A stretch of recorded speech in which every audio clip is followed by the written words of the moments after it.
Hello, I'm Clancy Harrison, the founder of Food Dignity, actually the fooddignitymovement.org if you want to check us out.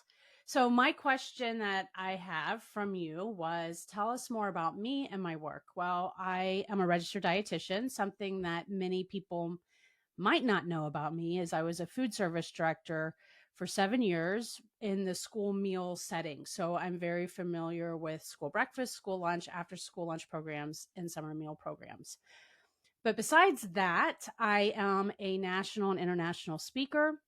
I raise a lot of awareness around the stigma and biases that we hold when it comes to hunger relief, hunger access, food assistance programs such as Women, Infant, and Children's, otherwise known as WIC, SNAP, otherwise known as food stamps, and food pantries, the food banking system.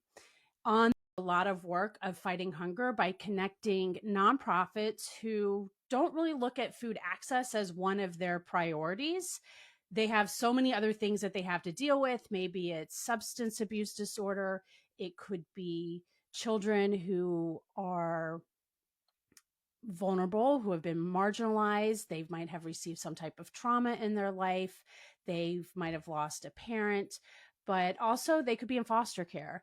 I work with organizations who help veterans. I work with other organizations who help women running from domestic violence. So we have so many different nonprofits, other outcomes and things that they have to worry about. And what we do is we provide food right on site of that organization. And when we do that, it helps people throughout their services. So they don't have to go across town to a food pantry that may or may not be open for a couple hours out of the month. They might have to take multiple bus routes. Instead, we're getting people right where they are when they're receiving services at a nonprofit. And we're seeing a lot of great results with that. So that's a little bit about me and my work. Personally, I have 2 kids, I have a husband, and I have a cute little doggy. So with that, thank you so much. I graduated from Penn State University back in 1997. The 4 years that I was there, I ate a lot of instant noodles, ramen noodles. Love my ramen noodles. Nothing wrong with instant noodles. But that was my survival coping mechanism. I ate that a lot because that's what I can afford. And yes, my parents did have a meal plan for me. But when I moved off campus and I had my own apartment and I was bartending, going to school, and I was buying my food, I bought a lot of instant noodles. And even when I was in the dorms and I had my microwave refrigeration that came with the dorm, I also had my meal plan, but what I could afford to buy outside of that would be the instant noodles. And so I like to say that was not a rite of passage. Hunger, it's all these nuances of all these barriers that we don't fully understand because we might not be having the conversation we need to be having with the person that we're serving. So that's how I define hidden hunger. I think it's an evolving definition. I don't think that there's an official definition, but the way I look at it is that when it's living right under us and we don't see it, that's hidden hunger. Hello, I'm Clancy Harrison, the founder of the Food Dignity Movement. And your question for me today is, what is food insecurity? So food insecurity, I think a lot of people have picked up on that term since COVID. But if you're not really familiar with it, it's really, I don't want to say it's a scientific term, but I'm going to say it's probably that you could consider it a scientific term or jargon of an industry of what hunger is, right? We can't measure hunger as it relates to not having access to food because we all experience hunger. We all know what hunger pains and our stomach growling and all those symptoms we get when we don't eat. We all experience that at some point. Not all of us experience chronic hunger. So that would be lack of food on a consistent basis, enough to live a healthy and active lifestyle. So our government has 4 definitions of food security. So we're going to say food security, not insecurity. High food security. Everyone in the household has enough food to live a healthy and active lifestyle. Then we go to marginal food security. Still, everyone's eating enough food in their house to live a healthy and active lifestyle. However, they're starting to question if their food budget will allow them to continue the lifestyle, the eating choices that they make day in, day out. That slight increase in stress actually gives them an increase in risk of 10 chronic diseases. So those are your two first definitions that are food secure populations.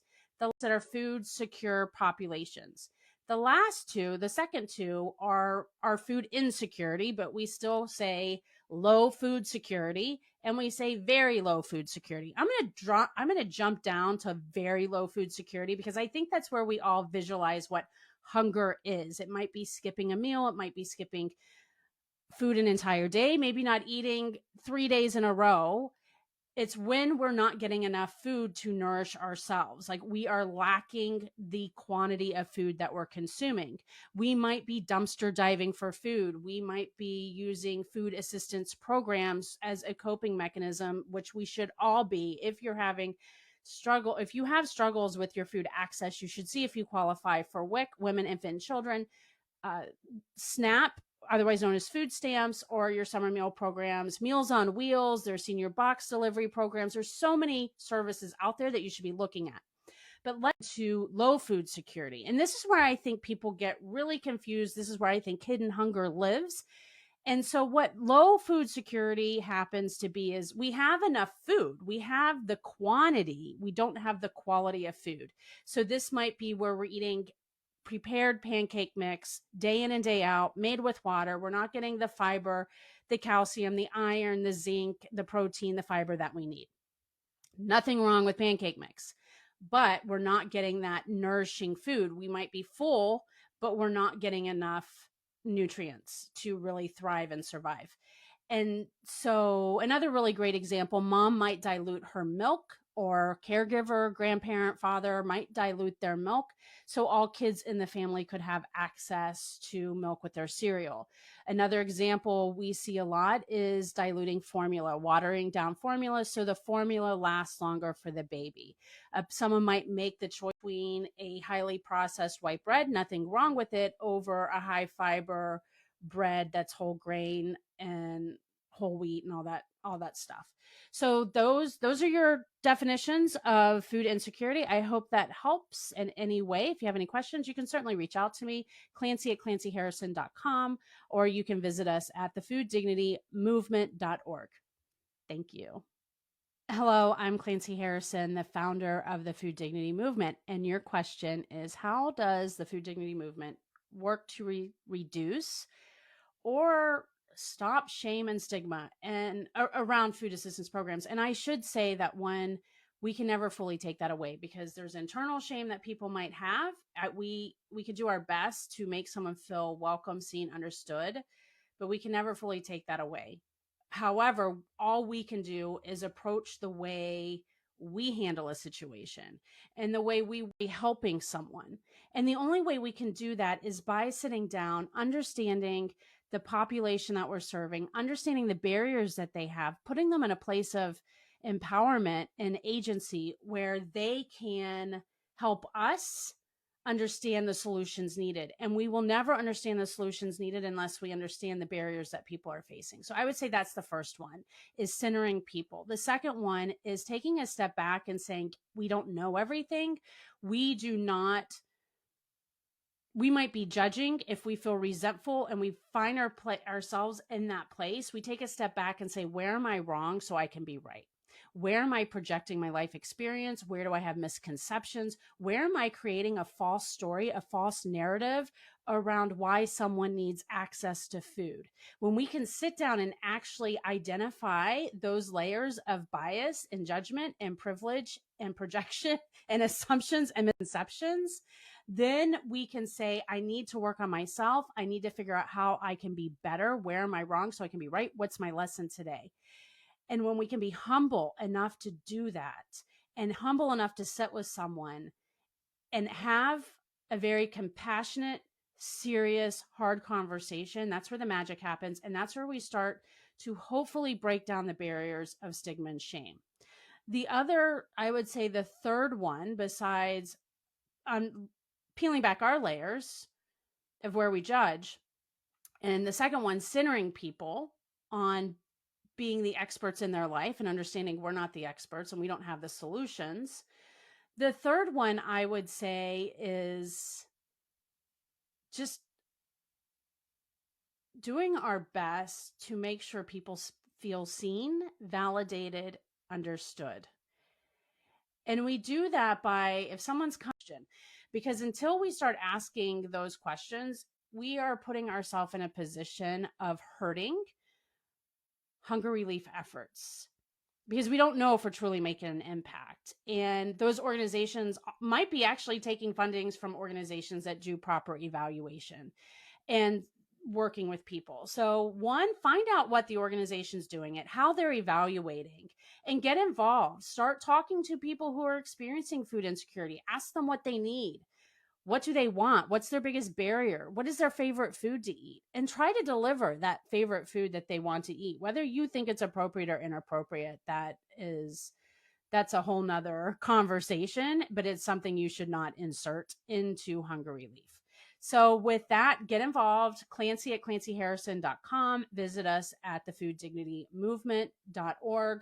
And one other way, if you really believe in providing fresh product group for NEPA volunteers for hunger relief, we have a lot of activities or programs that you can join us. But I think the biggest way you can join us is to continue to keep learning. Whether you volunteer with us, volunteer with an organization, ask questions on how people evaluate. If they're claiming that they serve so many people in so many meals, ask how they're keeping track of those numbers. First of all, ask how that is impacting. Do they have any evaluation on, are people actually consuming the food that they're being given? Many times I have to say it might not be happening just because of the quality of the food. It might be expired. It might be end of life produce. Sometimes I see organizations giving out food, counting those numbers, but not really knowing if it went in the trash or into the person's mouth. And locally sourced fresh produce, you can help get involved at a political level with me if that's an interest with you. I visit our elected officials. We are writing emails. We are visiting the Pennsylvania Department of Ag because we do believe that supporting our local farmers and using their product, investing back into our economy, back into our farmers, and using their locally sourced, fresh grown food to fight hunger is a sustainable way to help our food supply chain. It helps all of us when we do that, not just hunger relief efforts, but it's dignified, and people deserve dignity when it comes to food. Thank you. Ag, because we do believe that supporting our local farmers and using their product, investing back into our economy, back into our farmers, and using their locally sourced fresh hunger is a sustainable way to help our food supply chain. It helps all of us when we do that, not just hunger relief efforts, but it's dignified, and people deserve dignity when it comes to food. Thank you.